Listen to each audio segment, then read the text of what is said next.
Back a few years ago, we had a tidal surge come in there, do an incredible amount of damage. Were there major storms your time and in your father's time that would have done damage down there? Not in I never heard tell of it in my father's time. I saw very high tides and very storm, but what I read, going back a couple of hundred years, yes, there was tidal surges and storms. Oh.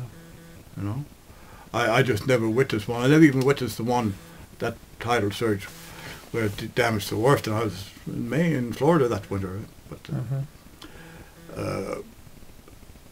I really don't know how well. I saw pictures of it. It was high. It was high. But all those wharves, like Basin Head Wharf, they're not a high wharf to start with, you know.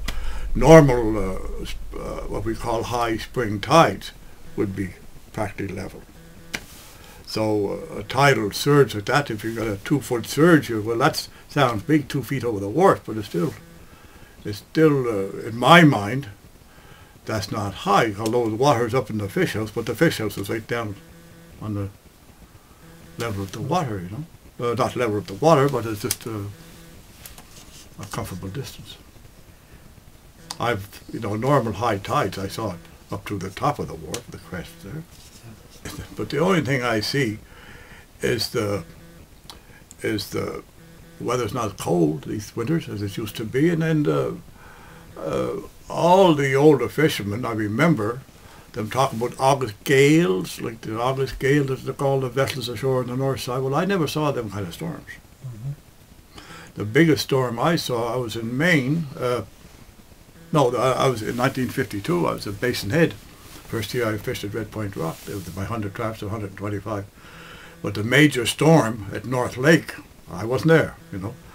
But all down along the shore, there was buoys that like big cauliflowers. All the north side fleet come around there. Now I just don't know how big a tide surge there was in the North Shore at that time, but it was a major destruction. Yes. Anybody, it was early in the season, and anybody that ended up with 100 traps made the season with that. And I salvaged a good many traps from that storm. Of course, at that time too, it was all big wooden buoys. But when they all get together, they just bounce straight around. But I saw cauliflowers, big piles of buoys down as far as Surrey, on the shore. So I don't know how big a storm you would call that.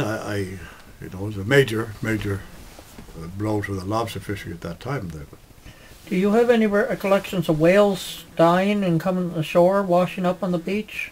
oh yeah, there always would be the odd one, you know.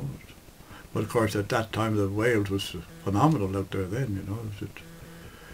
You see water spout every day, and you'd see them by the acre, you know. And a young fellow was and myself, I was pretty scared sometimes because they'd come pretty close. But, that's when I was fishing with my father, but he didn't seem to be scared. I guess probably if he wasn't letting on for my sake, probably. But what would happen to the whales? Would they be salvaged by the local people, the oil? No. They'd be just left alone? Yeah. At that time, there wouldn't be that many tourists on the beach, so they were just left alone. They'd gradually, like anything else, like probably, for example, the Assiniboine up there. Not quite a big boat would have come ashore. It just gradually went down in the sand. Nature took over, hid all that. Was any sealing ever done out of Basin Head? No. Not to my knowledge. Did you see them out in the water? Yeah.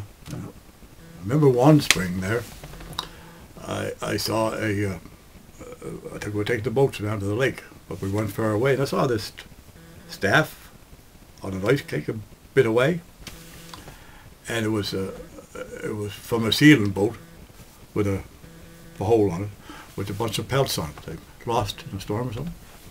I never done anything with them, but that's why that staff was there, because there was some pelts on that ice cake. John, did you ever see a weather condition called a water spout off Basin Head? Yeah. Not things like that you try to avoid. You just wouldn't head for it. You'd watch it. If you saw it coming closer, you kind of back off or veer around it. But yeah, I saw it, yeah. Did you ever feel you were in danger? Not right off Basin Head, no. There was one year they were tuna fishing off Cape Breton. They were pretty scary, you know. They turned boats around if you want to get into it, but I would never. I didn't. No. But sometimes you can't avoid something like that. But I never. The spouts you see around here wouldn't be, or the boats we had, especially the wooden boats. You had no danger in them. Fiberglass boat. I heard tell about picking up a fiberglass boat and turning it around. You know, but that's picked up, setting down, didn't carry it away or anything. But when you were out in the water, and what would you do if you had a very sudden thunderstorm come upon you with lightning? Would you head for shore? I never did. No. Although I'd never really heard tell of anybody really being hurt by lightning out of a boat, but I heard tell of damage, you know, engine stop, a wire burn, or stuff like that, you know. On the draggers, I saw all the lights go out and the wires get burnt, you know, or something like that. But I really never saw any of the crew get hurt, or, you know, if once you're out on the water, sometimes that stuff comes faster than you can run, you know. Did you rely on forecasters and Environment Canada and people like that, or with the weather, John? Was it something that you went on your own instinct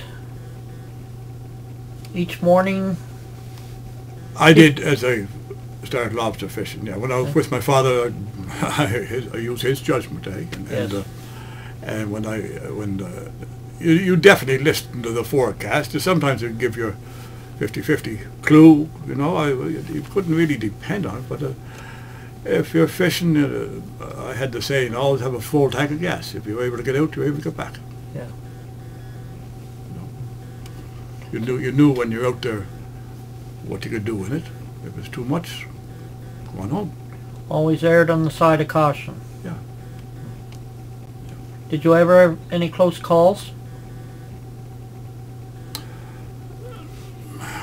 I can't say, no. That's good. They did, yeah. Surprised what a boat could go to, you know. As long as it's working, as long as everything's working. Even when you're fishing, you know.